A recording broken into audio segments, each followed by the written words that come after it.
Tracy Bell here with Millennia Tea, the creators of Fresh Leaf Tea. And one of the ways that we're pretty different from conventional teas is with a dried tea that comes in a bag or even a loose leaf. Most times folks will make a cup of tea, they'll make a single tea and then they'll throw that bag or those leaves out. With ours, you really want to infuse the tea leaves or drink multiple cups of tea with the same leaves. We recommend people make 4 cups of tea using the same leaves. Because our product is fresh picked and then frozen, the nutritional properties of the leaf actually go up on second infusion or with your second cup. So please don't throw the leaves out when you're done, reuse them. And one of the things, we love these, they're sort of a travel tea tumbler. And so when you're gonna make your tea, grab a serving.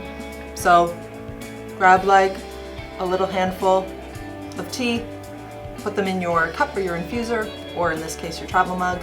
Fill this up with boiling water. I like these ones because they've got a little mesh lining, and so you just fill it up, double walled, so you just keep drinking them and then keep re-infusing the leaves, sort of all day long, keep drinking them.